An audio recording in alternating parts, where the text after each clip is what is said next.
robs Pujols of extra bases, 2 down. So 2 home runs, 3 RBIs, takes away probably 2 runs there defensively. That's 5 runs he's involved in. Matt Chapman. Olsen skies one high and deep to right field toward the corner of Dell. Onto the track near the wall, leaps up and got it. Makes the catch for out number 3. Olsen. On he goes. Which is hit out towards center field. That's smoke.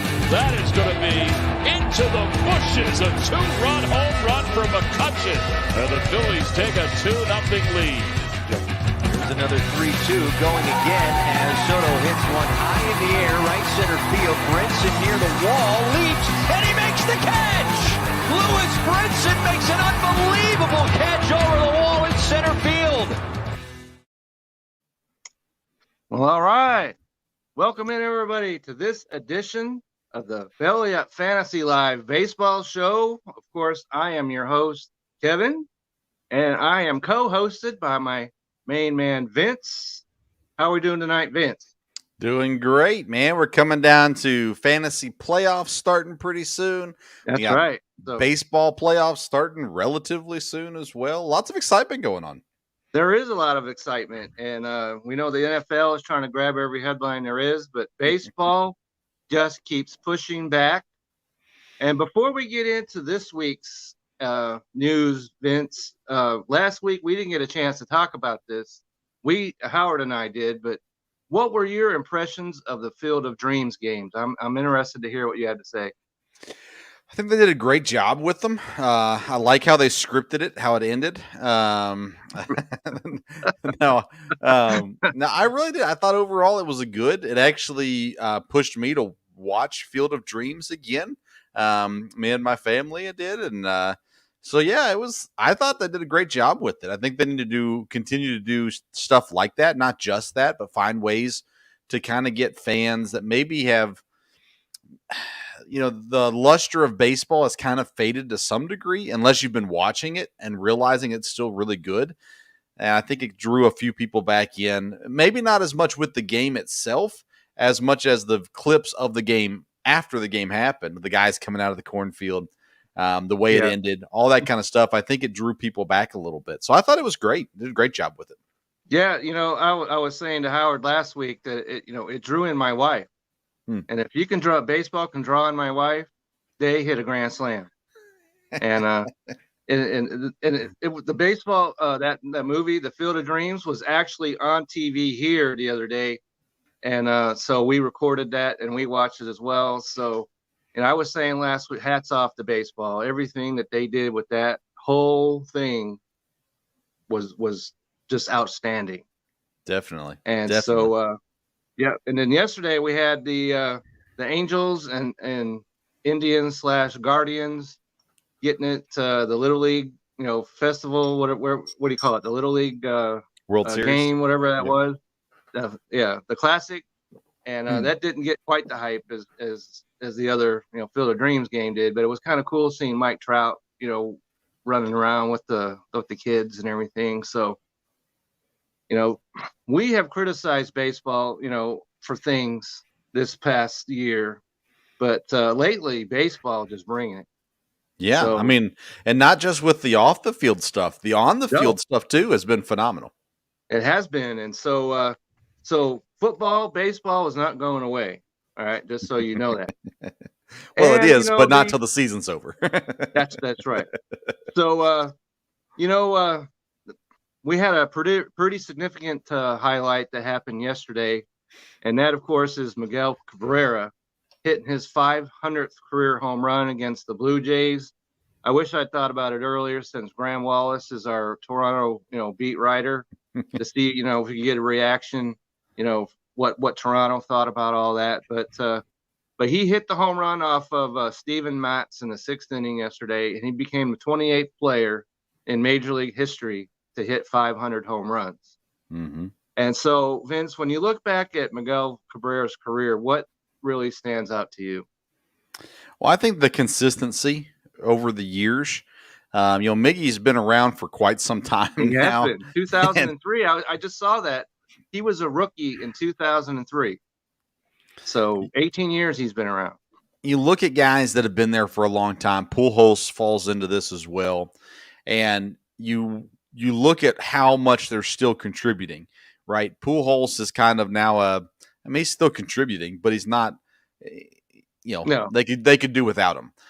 For me, it seems like Cabrera has done a better job of being more consistent, of still being a significant piece to a team, and a guy that adds a lot to the locker room too, but he adds a lot to the field still as well. And so I think overall, you look at how many of those years, his prime in Detroit, 2008 through this year, I like guys that stay in the same spot for a long time. And at some point, especially nowadays, they're going to switch teams, and that's fine. But when I think of Miguel Cabrera, I think of the Detroit Tigers, and I think the best of the Detroit Tigers as well in his time there. So I think he brings a lot, not just in his personal stats, but I think he brings a lot to the history of the Tigers, to the history of, to some degree, the Marlins, but mainly the Tigers is what I think of when I think Cabrera. So he brought something to that city along with the stats. Absolutely. And one of the things that always impressed me about Cabrera, he wasn't, a top defensive player, but he would play first. He'd play third base. And there's not a lot of, because he is one of the stalwarts of baseball. And there are not many of those players that would move around. Because remember, they had Fielder over there at first, so he played third. Then Fielder got traded. He went back to first. Yeah. So, he's an absolute Hall of Fame player. And as we stand right now, he's also 45 hits away from 3,000. Mm-hmm. And there's only 6 players in the entire history of baseball out of the thousands and thousands and thousands of players who have 500 home runs and 3,000 hits. So we're talking about a first ballot Hall of Fame player, right? Easily. Here. Yeah. His career batting average is over 300. He's at 311. He's bat almost 10,000 times. So to be at 311 and being at the plate 9,500 times, that's incredible. It is incredible. So, like I said, hats off to him. It was it's well deserved. And I would just wish that there were more than 14,685 fans in the stadium that would have seen that. But that's all Toronto could muster for the game. And it's too bad he didn't do it in Detroit. So, yeah. But aside from that, everything's great as far as Miguel Cabrera is concerned. However, we have to turn our attention to some unpleasantness. And I'm, of course, talking about Baltimore Orioles. Mm-hmm. And so, we go from the cream to the, I like to use the term outhouse. Baltimore Orioles are in the outhouse. They've lost 18 straight games, which is almost beyond comprehension. And they're starting to go back. I don't know if years and years ago, the Orioles started the season 0-21. They're knocking at the door of doing that once again. So, and this is a franchise that's a storied franchise. They had, Palmer, they had Murray, they had Ripken, they won World Series. So, Vince, just what in the world is going on in Baltimore that they are this horrendous? Well, I'm looking at their roster, and they've got players. Right? It's not nobody's on the team. I mean, you look at Santander last year. He was good last year. Montcastle's had an okay season. Mancini started off hot, and he's kind of tailed off since. Mullins, Hayes, there's guys there. Galvis isn't bad.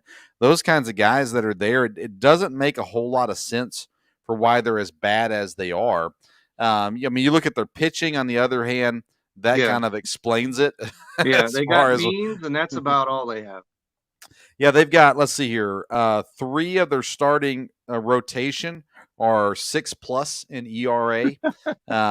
That's tough. Not going to get it done. When your ace is a 3.5 ERA, and that's not a bad ERA necessarily, but when you're the guy on the team, then that hurts. So, that's what it comes down to. It comes down to building, right? It's not even the players as much as it is the front office. Maybe some of it falls on the manager, but I think most of it's on the front office there. Maybe focus too much on getting the young bats and not enough on building the pitching. I don't know. But, At this point, Matt Harvey leads the team in wins at 6. Yeah, and his ERA is over 5, so It's over 6. Yeah, he's over at 6. 6.27. So he might as well just take cover because the ball is getting hit when he pitches it. So but you look at this team, and you can look at the standings and where they are. You look at the division; it's tough. I mean, Toronto is in 4th place, and they're a really good team. And so, the division's not easy. That doesn't help Baltimore out at all. But they're at 38 wins currently. The next worst team is what? Texas? No, Arizona at 42. Well, so yeah, Texas, Arizona, they're both right there in the same category. But Pittsburgh, is almost 10 games above them. So that's sad. It really is. That's one of the things I don't get about baseball, because all these teams that we just mentioned, Mm-hmm. Arizona, they won a World Series. Mm-hmm. The Rangers went to 2 World Series in a row. They didn't win it, but they went. And so, in Pittsburgh, they had, Willie Stargell, and they had guys like that. They won World Series. They had that team back in the early Mccutchen days. That's right. Was really good. Finally made it to the playoffs and everything else, and they slid just right back in. I know that these teams got to work harder than like the Yankees and the Dodgers and guys like that. But look at the Royals; they won a World Series in recent history. Tampa, so it can be done. I mean, it can be done. And look at Tampa Bay. Yes, they got like 8,000 fans in their stadium every year, and they find players to get the job done. Yes. So it can be done. Baseball, these teams need to figure out something. Yeah. And speaking of the standings, Vince, we had talked about, and Howard also agreed with us that the Phillies were the team to beat in the NL East. I think we're going to need to revisit that. Because as I look at the standings right now, Atlanta has won 9 straight. Philadelphia is 5 back, and New York Mets, having finally won a game yesterday against the Dodgers, they're 7 back.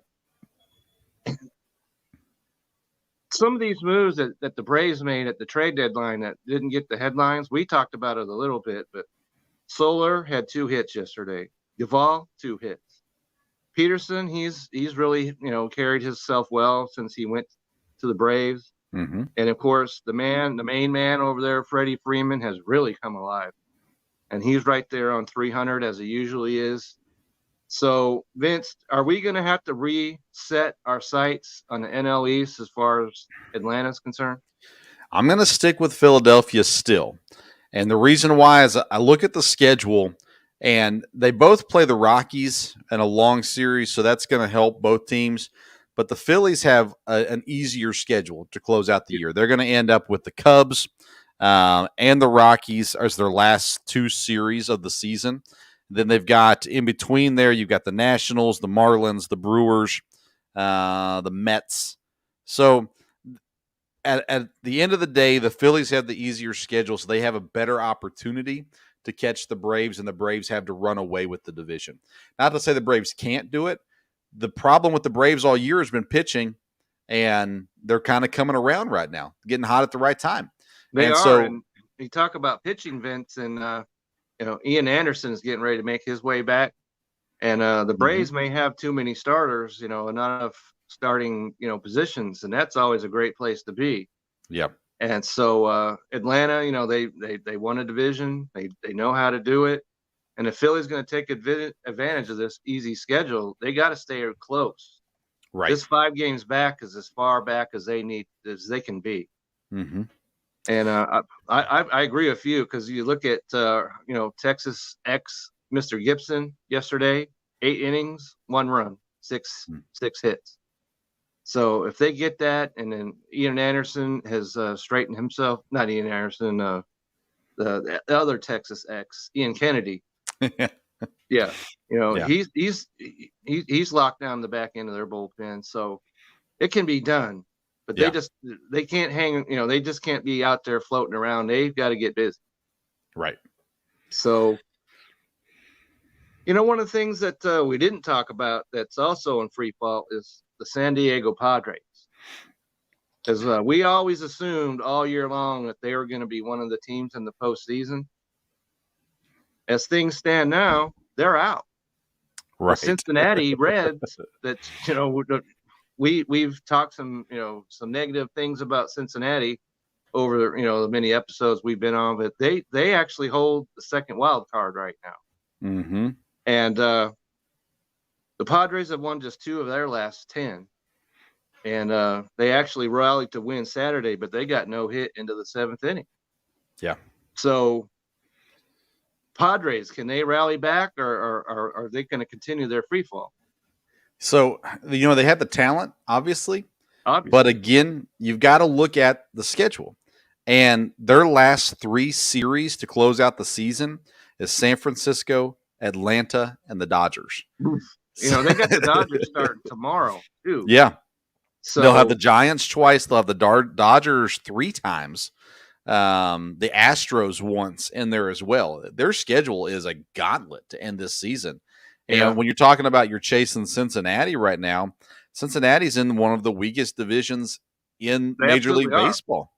And they're playing well. They're 7-3 out of their last 10. They can't possibly, chase down your Brewers, but right. But they're playing the Pirates. They're playing they play the Pirates twice. They play the Cardinals. They play the Cubs. They play the Tigers to close out the season. Tigers aren't bad right now, but other than that, yeah.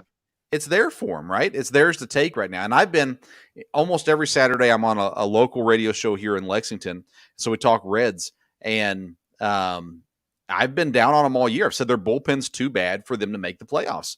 And now I'm going to sit here and, the listeners are like, hello, the Reds, they're awesome. I was like, well, they're not awesome, but yeah, they're playing well. They're winning games.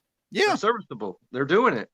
Yeah. So, and I think for them, looking at that San Diego schedule, and by the way, my dad pointed it out last night, but watch out for St. Louis. They're still actually sniffing around there behind the Reds as well. So Reds have it. They're the ones right now that are in control of that wild card spot, that last wild card spot, but it's not over yet. Yeah, I agree that it's not over. Absolutely not. But I can't talk. The Phillies, we just talked about the Phillies. Yeah. The Padres can't flounder around like this very much longer. They need to get busy, and they've got the teams ahead of them to get back in the race, so they need to do it. And it's really disappointing to me, Adam Frazier. My man, Adam Frazier, since he went to the Padres, has been terrible. Isn't it, though, what we saw at the trade deadline where the Padres struck out on all the big names? We did. And it's almost like they did strike out. It's almost like they packed it up and said, we didn't get the guys and maybe next year, And it's like all of a sudden, since that trade deadline, the Padres have just it's almost like they emotionally feel like they can't win. And since they don't feel like they can beat the Dodgers, then why even try? That's obviously not their mindset, but that's what it looks like. Right. So, it's going to be interesting. We're talking about the Dodgers. Dodgers went 9 out of their last 10 games, and guess how many games they gained on the Giants? All of 2. Isn't that amazing? The Giants have not given up. They haven't given up any ground. They have just 2 games. I mean, the Dodgers have won literally 9 out of their last 10 and gained 2 games in the standing. Mm-hmm. So that's going to be interesting. And they, let's see, they are 2.5 games out of first. That's certainly doable. Yeah. And it's amazing what the Dodgers have done, really. Bauer, he hasn't, who knows where he is right now. Mm-hmm. And then you got, Clayton Kershaw. They transferred him to 60-day IL. And then you got Urias out. So what are you going to do? Betts has been out for a while now, too. That's right. Yeah. And yet they stay right in the race. If they get all these players together, it's going to be a heck of a race coming down the wire. So, and no matter what the race ends up with, the playoffs are going to be absolutely phenomenal. They are, because you're gonna have the Dodgers in there. You're gonna have the Giants. You're gonna have the Brewers, and so, and then you got the the NL little child over there. But you say that, but it's a 5-game series. Anything can happen in a 5-game series. So. Yep. least they don't have to win. The NL East doesn't have to win one game to get in. They have to lose Right. 3, and then they're out. So Yeah. that's the saving grace of the NL East. Yep. Then we switch over to the AL West, and last week Howard and I were cheering on the Oakland A's as a team that had really come alive, and they were right there, breathing down Houston's neck. All of a sudden now they won just 3 out of their last 10, Mm-hmm. and they're sitting 3.5 games back, and they've ceded the first wild card to the New York Yankees. Mm-hmm. So is this cause for concern? If I was an Oakland fan, yeah, I'd be concerned because right now you're behind not just the Yankees, you're still behind the Red Sox also. So yeah, I mean, you got a lot of ground to catch up. And again, they made some decent moves. They've done some things to get better. They've played well for the most part. But at this point, they're definitely not in the driver's seat. No, for sure. it's unfortunate because Chris Bassett got literally hammered off the mound last week when he was hit in the face with a ball back up the middle. So we've seen the last of him this year, unfortunately. And last week we talked about Mr. Laureano and the sorry excuse that he turned out to be, and getting suspended and everything. And I dropped him as soon as I heard that word.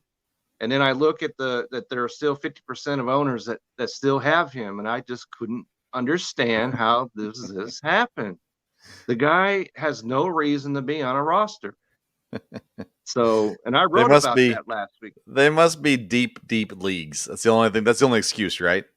Well, 14-team leagues. My eyes were opened up, Vince, because it seems that there are about 50% of people that started playing fantasy baseball who are nowhere to be found at this time. They've given up on the season. They've given up on their teams and their leagues, and that's pretty sorry to me. But apparently that's what's going on. So if you're wondering why Laureano's on the roster, it's because whoever owns them is out fishing or something like that. So we talked about the Yankees. They won 9 in a row. Yeah. And, Howard's not here to cheer them on, but they have – he was talking about them potentially being a seller, about a month and a half ago or so. Remember that? Yeah. But here they are, and they are right there. They're 4.5 back at Tampa, and that's certainly doable. Mm-hmm. And Boston, we don't know what's happened to Boston. Well, they're getting bashed by tropical storms and stuff. But, yeah, but they're 7 out now.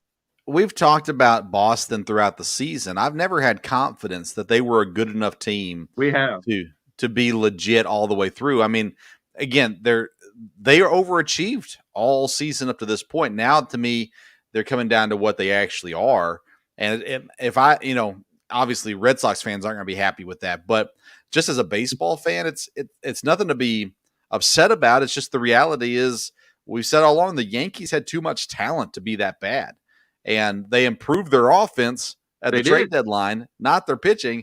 And their pitching was the problem. Rizzo over there, and they got Gallo. And I was a little skeptical of Gallo because he's a strikeout machine over there. But he had a couple of home runs the other day. So yeah, if he's doing it and Rizzo's doing it, and even Voit hit a home run, as Howard pointed out.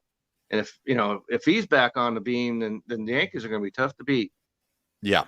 Yeah, they're one of those teams where if they just make it into the playoffs, you're worried about them. Right.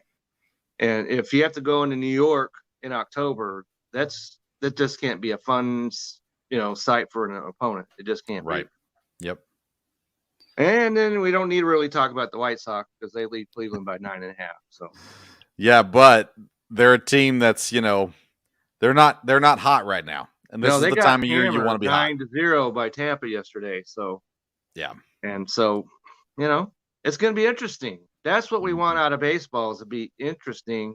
And that's exactly what we're getting. Yeah. Yeah. This is probably the best baseball season we've had in a while. Yes. I mean, you've got the stars that have been great, but you can lose DeGrom and no one seems to blink an eye. Like, there's still enough stardom in baseball right now that even the greatest pitcher is out and everybody's like, okay, well, who's next? And someone else steps up and plays well. Garrett Cole either got his spider tack back or or Something just happened. learn I how saw to him pitch the pitch. other day. He looked great. So Great. Yeah. Yeah. And And I'm then- thankful for that. yeah, and you talk about who's next. Apparently, it's a guy by the name of McGill for the New York Mets, For the Mets, yeah. and he faced down the Giants the other day. So he's I don't think the Mets are going to win, but there you go. Yeah. All right, so we're going to switch over from the actual baseball world to fantasy. And, fantasy is just as much fun as it's always been. And to me, right now, because last week we talked about the fantasy trade deadline, that has now passed. At least in my league, it has. So if you're going to improve your team, you're going to have to get on the waiver wire to do it. There's no trade you're making with anyone else. So, and just so happens I actually wrote an article today about players to add. So I'm just going to plug that out there. And so and we can find it on Belly Up Fantasy. you absolutely can Belly Up Fantasy site. It's also on Twitter right now and coming soon to Facebook, I'm sure. And so, Vince, out of the players that are out there, whom do you see as being someone to add to maybe make this playoff push that you need to get? At this point, if you're looking at adding people, you're looking at adding categories. You're not looking at adding a player that's going to give you everything because they're just not out there.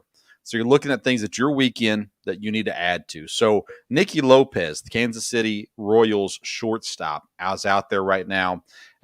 He is stealing bases. He's had 10 in the last 2 weeks. He's a guy worth checking out and adding if you're short on steals. He's definitely got to look at. The guy that a lot of people are looking at right now is Josh Rojas in Arizona. He's got multiple position eligibility, second base, shortstop, and outfield. And he's been on fire as of late. Now, will he stay that way? Who knows? But the idea of adding and dropping guys is getting the guys that are hot and getting rid of the guys that are cold. That's right. And so those are the two guys that I'm looking at: Josh Rojas, Nicky Lopez. Okay. There are some players that I'm looking at, and this might be hard to believe, but some of them are playing on some pretty terrible teams. And the first one up I'm going to talk about is Frank Schwendell of the Chicago Cubs, who's playing first base for them since Rizzo is now in New York. And this guy is just come alive. He had 2 hits 3 times last week. And he's only owned in 22% of leagues. And this guy's batting average is 364, I believe it is right now. So he's bringing it. He's, and he's playing there. He's going to be at first base throughout the whole rest of the season. So you can plug him in. You talk about first baseman. You want a guy that can hit the ball over there. If that's all he does is play first, which he is. And that is one guy right there. He has really got a hot bat. And another player on a terrible team that I'm looking at is Carter. And this is a great name. Kieboom. That's a great name. Carter Kieboom. Yeah. Yeah. He's only owned in 6% of leagues. Yeah. But he has hits in 5 out of his last 6 games, and he hit 2 home runs last week. And he's going to be in their lineup going forward. And so I would definitely look at him if you're in need of a third baseman. And a player that has been teasing us all season long, that is Hunter Dozier of Kansas City. It looks like he's getting ready to, spring forth. Then he just goes back undercover again. But he had some kind of an illness, but apparently he's over that. And because he had 2 hits yesterday, and he's really, playing well, and he has that multi-position capability that we like to have. So I'm going to give one last chance to Mr. Dozier, one last chance. And if he does it, then we're great. If he doesn't, then, the wire you go. But I'm looking at adding him. And one pitcher to talk about is Tarek Skubal of Detroit. And they were talking about limiting his innings, but that is not what has happened with him at all. As he has pitched, 5 innings in 6 straight games. at least 5 innings. He's gone more than that in quite a few of those. And so he is Detroit, their offense is a lot better right now, so he gets in position to win. He pitched against the Angels the other day, gave up 2 runs on 6 hits and 7 Ks. So he is a player that I added him, fortunately for me, and he did it for me. So if you're looking at a pitcher, Tarek Skubal is the way I'd go. I want to go back and talk about, you mentioned the guys on the Cubs, guys on bad teams.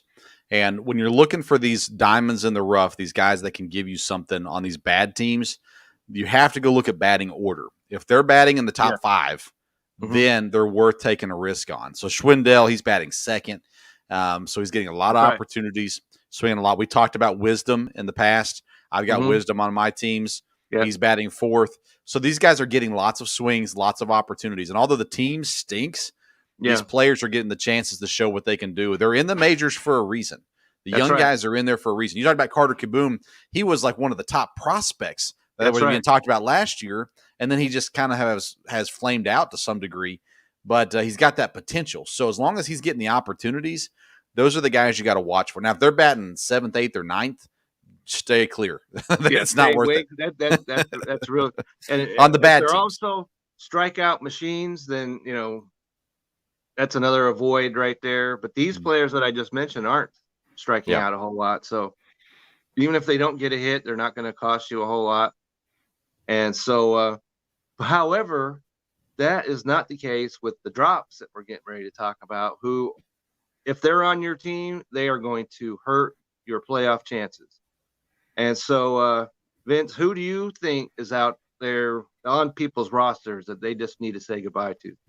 All right. So these are guys that are kind of lingering around that 50% rostered area. Some of them are higher, I guess. Mike Moustakas in Cincinnati has not been able to get it going. His batting average is under 2. It's ugly. It's nasty. It's bad. You got to let go of Mike Moustakas. And I love Moustakas. I did. Yeah. I did. I got rid of him. What about Cesar Hernandez, second baseman for Chicago? Right there, man. And then the other guy got Andrew McCutchen.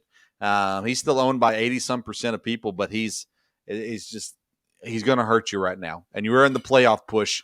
You can't afford to have guys like that on the team. So those are my 3 guys: Moustakas, Cesar Hernandez, and Andrew McCutchen. Okay, those are pretty outstanding drops.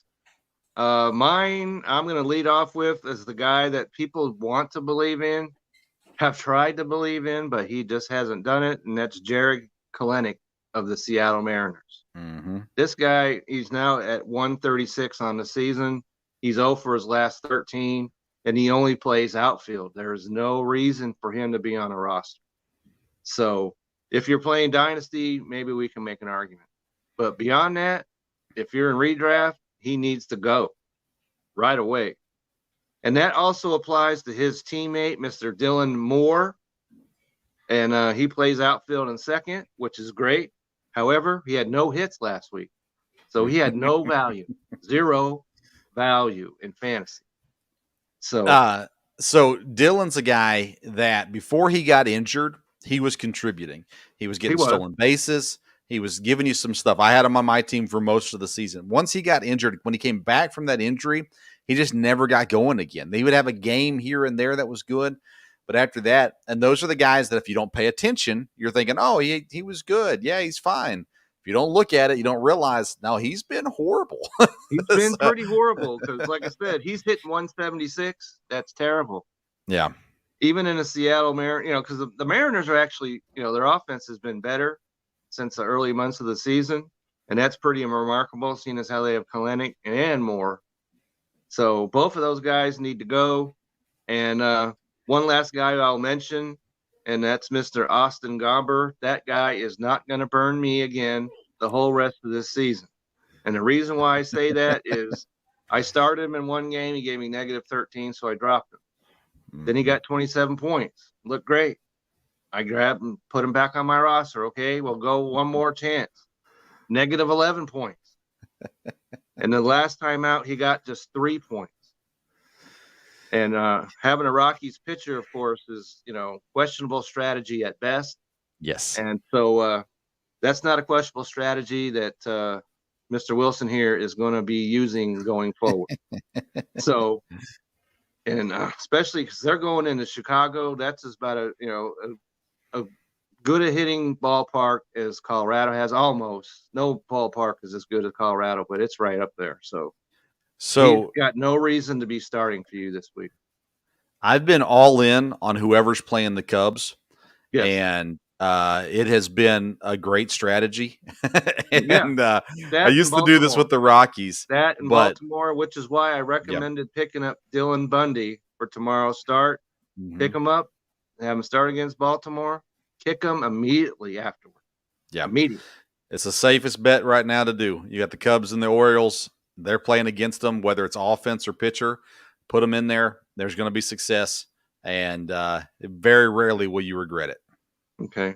Well, if somebody wants to go ahead and add Mr. Garber, you go ahead and do that because it won't be me. However, there are some players that are struggling right now that we might want to hold on to. Any of those players come to mind for you? Yeah. So, I've been trying to be very careful. Guys these are not necessarily guys you're going to drop, but that's what the guys that frustrate you. These are the hold guys. So Yastrimsky is this way I'm for going to go ahead me. and get rid of the who to drop and who to, because we're not dropping these guys. Mike Yastrimsky. He's not been great as of late. He's still owned by 79%. He keeps dropping down a little further. He's hanging right around that 200 batting average over the last 2 weeks. 1 stolen base, 3 ribbies, 1 home run. It's not been good. He's not been great since the All-Star break, honestly. And he's the guy that's going to frustrate you. I just don't think you can cut him. And so he's a guy that you're going to hold on to. And then a guy that's lower down in the roster, 2 guys. Patrick Wisdom, we talked about him earlier. He's only owned by 28% of teams right now, but I'm holding on to him. He gives me some positional flexibility, and he's getting a lot of opportunities. He's got 4 home runs in the last 2 weeks. He's not batting great. He's .213, but I'm hanging on to him. And then the last one I've got is Miles Straw from Houston. Again, he's only rostered in 42% of leagues, but he's been getting stolen bases, has been where he's really been landing for me. And he's been batting in the last 2 weeks, over 300, 333 in the last 2 weeks as well. So he's a guy that a lot of people look at and go, well, he's not even owned by 50% of leagues. But if he's on your roster, he's contributing, especially when you have guys who are having off days, things like that, where you got to throw a guy in. I'm not having him in my lineup every day, but he's a guy that I feel comfortable with as I got a guy that's taking a day rest or whatever it may be.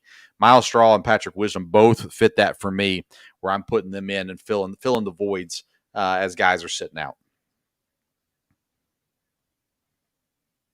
Well, I have to say, Vince, that Miles Straw is owned by 100% of Wilson leagues, so I'm right there with you on him. So, but some players that I'm thinking that if you own them, you might want to hold on to them, even though they're struggling right now. The first player I'm going to talk about is Harrison Bader of the Cardinals. He's only have 2 hits in his last 22 at bats, but he was actually swinging the bat pretty well before that. And so, you're talking about maybe the Cardinals get back in the race. If they do that, then Harrison Bader is going to be has to be one of their main contributors. So I'm not, I don't have him personally, but if I did, I wouldn't be so quick to jettison him just yet. And another player I'm going to go with on the Giants is Brandon Belt, their first baseman. He's hitting just .234. He's 1 for his last 16. But if we know anything about Brandon Belt, if he's healthy, which has been an issue earlier in the season, but if he's healthy, he can swing the bat. And, everything that the Giants have done this year has been golden. So he could turn that around quick and in a hurry. So I'd be, not so quick to jettison him. And the last player I'm going to talk about is Eduardo Rodriguez of Boston, who got absolutely blasted by the Texas Rangers the other night. He had -10 fantasy points on Saturday. And but before that, he gave up 2 runs in his previous 3 games. So if I have him, I'm not rushing him out the door just yet. I'll give him another chance to see what he can do. And so those are my 3 guys that I'd be looking to hold on to down the stretch. Man, for me, when it comes to first baseman, if that's the only position that they hold, I'm tough. I'm fast to get rid of them because to me they're very replaceable. So they got like C.J. Cron, Miguel Sano, Belt. Those 3 guys, they're constantly rolling through my roster. It's like, if you're hitting, then I've got you. If not, then there's another guy just like you somewhere out there. I think first base is as deep as they come when it comes to fantasy baseball. And for whatever reason, guys get tired of them. So CJ Cron, he's been available in most of my leagues pretty much all season. And someone will pick him up for a week, drop him, and so on and so forth. Belt's the same way, and I like Belt. I would take Belt over Sano and over Cron, but to me, there's a lot of movable parts at first base, and you got a lot of guys who are multi-position eligible at first base, guys like Bellinger. I forget who else, but there's other guys like that out there that you can move in there. Yep, I would normally agree with that, but there's just something about Belt that I would hold on to him just to see. And as far as Cron's concerned, that you could talk about dropping just about any of the Colorado Rockies as soon as they hit the road. I would just hold your Rockies while they're in Chicago. There you go. So hold your Colorado hitters for the next 3 games. I acquired a Rocky in a trade since we last talked. Okay. So I made a trade in a keeper league, and I traded DeGrom for Machado and Story. Okay. I figured Machado and Story are going to help me now versus DeGrom, who's not going to help me now. And I'm scared to death of pitchers who can't stay healthy. I've had DeGrom for many years now, and I said it's time to cut bait with him, and I'm going to assume he's not going to stay healthy anymore, and I'm going to take my chances with mainly Machado. I'm trying to actually, in this league, we still trade deadline hasn't passed yet, so I'm still trying to move Story. Okay. Well, that's one of the things that Howard and I talked about. Whatever league that you are in, you need to know when your trade deadline is. Mm-hmm. And because if you're this late in the season and don't know that, then I don't know really what to tell you. But you need to get on there, see what the settings are, because once that trade deadline passes, it is passed. Yeah. So, and that I'm trying to move in my league. The trade deadline when we talked last week, Howard and I, was open. It is closed. Bam. So I'm trying to quickly move is the wire. Yeah. I've got an offer out I'm trying to move Story and Yastrimsky together, package them together to get a Rosarena. That's what I'm trying to accomplish right now. And and we'll see. He said he'll think about it. So I'm holding out hope that I can get rid of Story right away and get something I like a lot better. Okay. So, we're talking about fantasy baseball. So, Vince, what are your I know you have more than one, but how are your fantasy teams looking? All right, so I got this league. It's a 12-team league, and it actually has two levels of the league. So you got a minor league and a major league, and the bottom 3 get relegated down at the end of the year. So right now I am number 10. I'm 3rd from last. So I'm going to get relegated if I don't finish my season strong. And I am currently on a 3-week win streak. And slowly climbing up to position number 9. And so it's been a good 3 weeks for me in that league. I felt like I've had the roster all year, haven't been able to put it together to get wins, and I'm finally getting them. So I'm hoping that I stay hot enough to not get relegated back down to the minors next year.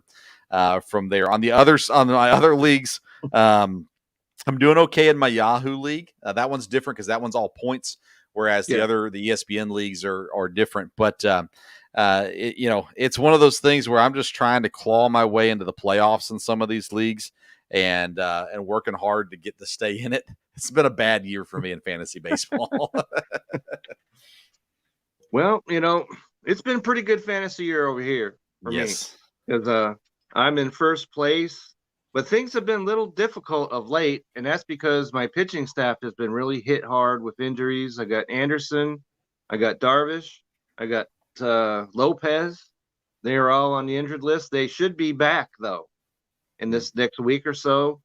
And I got Mr. Tucker of Houston, also has some kind of COVID issue going on with him, and he's on the injured list. So that's more players than I have injured list spots for. So,